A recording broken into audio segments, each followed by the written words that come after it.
हम पढ़ रहे हैं उत्तराखंड समसामयिकी। अब है पार्ट 19। इसमें पहला टॉपिक है पूर्णागिरि जनशताब्दी एक्सप्रेस। 26 फरवरी 2021 को रेल मंत्री पीयूष गोयल ने वर्चुअल माध्यम से हरी झंडी दिखाकर टनकपुर से दिल्ली के बीच चलने वाली पूर्णागिरि जनशताब्दी एक्सप्रेस को संचालित शुरू किया है। तो पूर्णागिरि जनशताब्दी कहाँ से चलेगी? टनकपुर से दिल्ली तक। और इससे पहले एक और हमने ट्रेन के बारे में पढ़ा था, सिद्धबली जनशताब्दी एक्सप्रेस। तो सिद्धबली कहाँ है? कोटद्वार में है। तो ये ट्रेन कोटद्वार से जनशताब्दी है तो मतलब दिल्ली, तो कोटद्वार से दिल्ली चलेगी।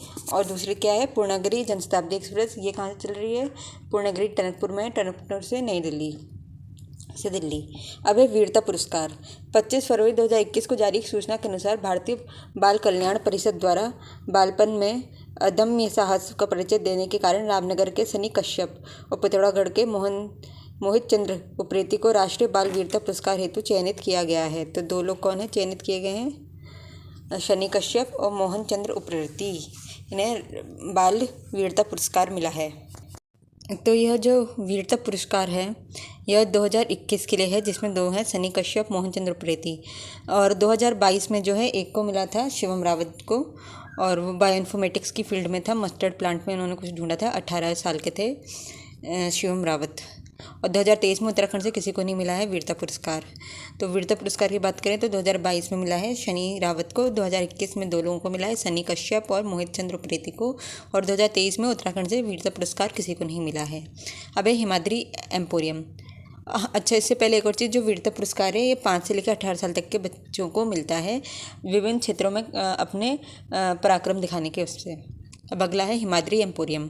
20 फरवरी 2021 को मुख्यमंत्री त्रिवेंद्र सिंह रावत ने नई दिल्ली स्थित उत्तराखंड सदन में नवस्थापित हिमाद्री एम्पोरियम का उद्घाटन किया। इस एम्पोरियम का उद्देश्य है राज्य हथकरघा और हस्तशिल्प उत्पादों का विकास, विपणन एवं विक्रय है।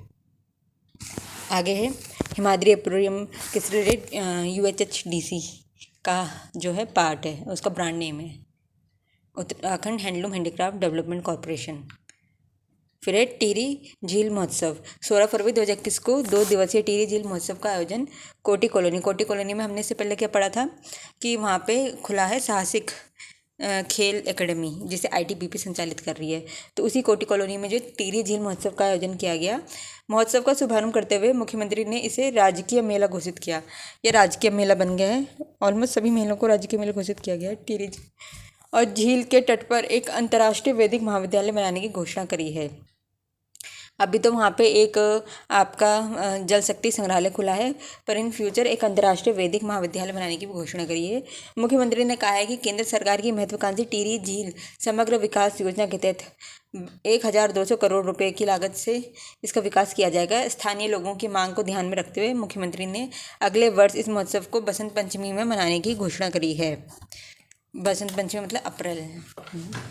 अब है e governance award of excellence. 12 फरवरी 2021 को लखनऊ में आयोजित एक समारोह में उत्तराखंड को ई मंत्रिमंडल और ऑडिट मैनेजमेंट के लिए कंप्यूटर सोसाइटी ऑफ इंडिया की तरफ से e governance award of excellence से सम्मानित किया गया।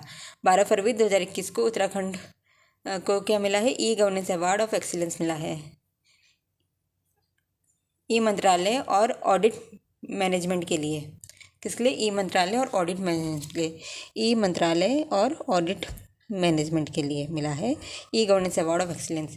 ग्लेशियर टूटने से तबाही। 7 फरवरी 2021 की सुबह चमोली के नंदा देवी बायोस्फीयर रिजर्व तपोवन क्षेत्र में ग्लेशियर टूट गया। उससे क्या हुआ? ऋषिगंगा तत्पश्चात धौलीगंगा में अचानक से बाढ़ आ गई और भारी तबाही हो गई। ऋषिगंगा पर स्थित 13.2 मेगावाट का ऋषिगंगा पावर प्रोजेक्ट ध्वस्त हो गया और धौलीगंगा पे NTPC का प्रोजेक्ट 520 मेगावाट का Tapovan Vishnugad hydro electric project को काफ़ी क्षति पहुंची है। इस दुर्घटना से लापता हुए सैकड़ों लोगों के लगभग 54 लोगों का शव प्राप्त नहीं हुआ है। इसके बारे में हमने पहले भी पढ़ा हुआ है।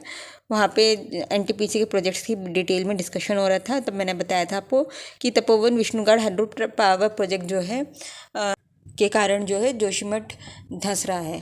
तो इसको एक रीज़न माना जाता है जोशीमठ के धंसने का। और इसी में जो है तपोवन के बायोस्फीयर क्षेत्र का ग्लेशियर टूटने से तबाही आई। और कौन सी नदियाँ थी जो इससे प्रभावित हुई थी? ऋषिगंगा और धौलीगंगा। पहले ऋषिगंगा में बाढ़ आई, फिर धौलीगंगा में। अब है पंडित दीनदयाल उपाध्याय सहकारिता किसान कल्याण योजना। किसानों के कल्याण एवं 2022 तक उनकी आय को दुगना करने के लिए है पंडित दीनदयाल उपाध्याय सहकारी किसान कल्याण योजना, सहकारी किसान कल्याण योजना, सहकारी किसान कल्याण योजना। इस योजना में किसानों को 0% ब्याज पर 3 वर्ष तक के लिए 3 लाख रुपए तक का ऋण दिया जाएगा। 3 लाख रुपए तक का 3 साल के लिए ऋण दिया जाएगा, ब्याज बिल्कुल नहीं लेंगे। उल्लेखनीय है कि पहले इस योजना का नाम दीनदयाल उपाध्याय सहकारिता किसान कल्याण योजना के नाम से 9 नवंबर 2017 से संचालित है, जिसमें 2% ब्याज पर 1 लाख तक के ऋण देने की व्यवस्था थी। पहले ब्याज दर लगता था और 1 लाख ही मिलते थे, अब 3 लाख मिलेंगे 3 साल के लिए विदाउट ऋण। अब है साइंस सिटी हेतु समझौता। 5 फरवरी 2021 को देहरादून स्थित विज्ञान धाम झाझरा, वो झाझरा है जहाँ विज्ञान धाम है, कहाँ है झाझरा, ये प्रेमनगर से आगे है झाझरा, में साइंस सिटी की स्थापना के लिए यूकॉस्ट और राष्ट्रीय विज्ञान संग्रहालय परिषद, यूकॉस्ट और राष्ट्रीय विज्ञान संग्रहालय परिषद के मध्य समझौता ज्ञापन पर हस्ताक्षर किए। कुल 173 करोड़ की इस परियोजना को तैयार करने में 4 वर्ष लगेंगे। अब है चाय विकास बोर्ड का मुख्यालय गैरसैंण। 4 फरवरी 2021 को हुई राज्य चाय विकास बोर्ड की बैठक में इसके मुख्यालय को अल्मोड़ा से गैरसैंण शिफ्ट करने का निर्णय लिया गया है। पहले अल्मोड़ा थी चाय विकास बोर्ड, उत्तराखंड के चाय विकास बोर्ड का मुख्यालय कहाँ था, अल्मोड़ा में, अब वो शिफ्ट होकर कहाँ जा रहा है, गैरसैंण। इसके अलावा 4 नई चाय फैक्ट्री खोलने का भी निर्णय लिया गया है। फिर ओहो रेडियो उत्तराखंड। 2 फरवरी 2021 को मुख्यमंत्री त्रिवेंद्र सिंह रावत ने देहरादून में राज्य के पहले डिजिटल रेडियो स्टेशन ओहो रेडियो उत्तराखंड का उद्घाटन किया। ऐप के माध्यम से इस रेडियो को दुनिया भर में कहीं भी सुना जा सकता है। सदैव दून योजना, ये जो है पार्ट है स्मार्ट सिटी योजना का। इसमें क्या है, IT पार्क जो है देहरादून में, वहाँ पे integrated command and control centre बनेगा और उसका कार्य क्या होगा कि जो देहरादून है वहाँ पे 200 स्थानों में 500 कैमरे लगेंगे और 500 कैमरों का जो डाटा है वो फीड कहाँ होगा, इस देहरादून के integrated command and control centre में, जिसे सदैव दून योजना के नाम से प्रारंभ किया है। इससे क्या फ़ायदा मिलेगा कि यातायात और आपदा प्रबंधन में सुविधा मिलेगी। इससे फ़ायदा क्या होगा, यातायात और आपदा प्रबंधन में सुविधा मिलेगी। तो कितने जगहों पे कैमरे लग रहे हैं, 200 जगहों पे कैमरे लग रहे हैं, 200 जगह चिन्हित किए गए हैं, वहाँ पे 500 कैमरे लगेंगे। 200 जगह चिन्हित किए हैं और 500 कैमरे लगेंगे। सदैव दून योजना, this is the sub part of smart city project. अब है देहरादून बना 100% साक्षरता वाला जिला। 25 जनवरी 2021 को जारी एक सूचना के अनुसार देहरादून 100% साक्षरता वाला देश का पहला जिला बन गया है। वेरी इंपॉर्टेंट, देश का पहला जिला 100% साक्षरता वाला है देहरादून जिला। जिले में 6 वर्ष से ऊपर के चयनित कुल 30,207 निरक्षर व्यक्तियों को साक्षर बनाने हेतु सितंबर 2020 में पढ़ो दून बढ़ो दून नामक साक्षरता अभियान शुरू किया गया और 25 जनवरी 2021 तक सभी निरक्षर व्यक्तियों को साक्षर बना दिया गया। देहरादून क्या है, पहला जिला है देश का जहाँ पे सभी जो है शिक्षित साक्षर हैं। फिर है सैन्य धाम का शिलान्यास। नेताजी सुभाष चंद्र बोस की 125वीं जयंती व पराक्रम दिवस के अवसर पर 23 जनवरी 2021 को, तो पराक्रम दिवस को होता है 23 जनवरी 2021, पराक्रम दिवस कब है, 23 जनवरी 2021, और नेताजी सुभाष चंद्र बोस की भी जयंती है 23 जनवरी 2021। तो जनवरी में जो है युवा दिवस भी होता है और जनवरी में आपको पराक्रम दिवस भी होता है।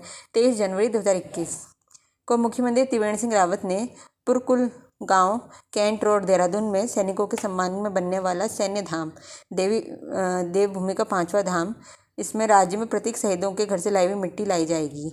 इस अवसर पर मुख्यमंत्री ने शहीद सैनिकों के परिजनों को दी जाने वाली राशि को 10 लाख से बढ़ाकर 15 लाख रुपये करने की घोषणा की। अब है निशंको साहित्य गौरव सम्मान। 21 जनवरी 2021 को नई दिल्ली में आयोजित एक समारोह में डॉक्टर रमेश पोखरियाल निशंक को वर्चुअल माध्यम से हिंदी राइटर्स गिल्ड कनाडा का प्रतिष्ठित साहित्य गौरव सम्मान प्रदान किया गया। तो इनको जो है काफ़ी अवार्ड मिले हैं, आउट ऑफ इंडिया के ही मिले हैं। यह है साहित्य गौरव सम्मान अवार्ड। अब तक का सबसे लंबा फ्लाईओवर।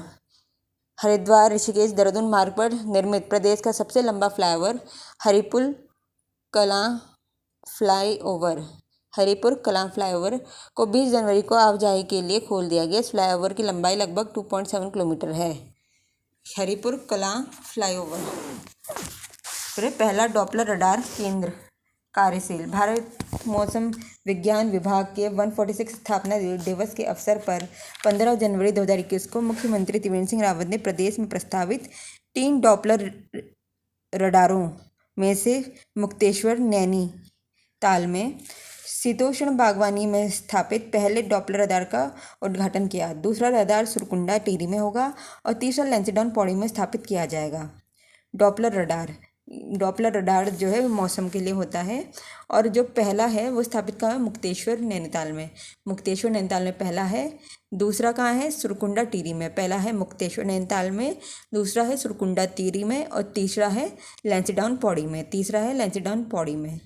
3 लग रहे हैं। डॉपलर रडार अपने चारों ओर के 100 किलोमीटर के दायरे की मौसमिक गतिविधियों की सटीक जानकारी देता है। तो ये डॉपलर रडार क्या कहता है? अपने आसपास के 100 किलोमीटर के दायरे की सटीक जानकारी देता है। इनके लग जाने से क्या होगा? कवर एरिया में आने वाली प्राकृतिक आपदाओं से क्षति को कम किया जा सकेगा। इस अवसर पर मुख्यमंत्री ने बताया कि वर्तमान में प्रदेश में 107 स्वचालित मौसम केंद्र हैं, 54 स्वचालित वर्षा मापी हैं और 25 सतही वेधशालाएं मौजूद हैं।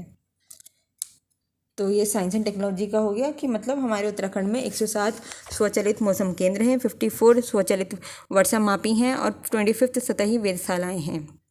और डॉपलर रडार कितने लग रही हैं? 3, जिसमें से पहला मुक्तेश्वर नैनीताल में लग चुका है, दूसरा लगेगा आपका सुरकुंडा टिहरी में और तीसरा लगेगा लैंसडाउन पौड़ी में। इससे पहले हमने एक और पढ़ा था वो रेडॉन वाला, रेडॉन जियो, वो जो है कहाँ लग रहे हैं? वो 4 लग रहे हैं।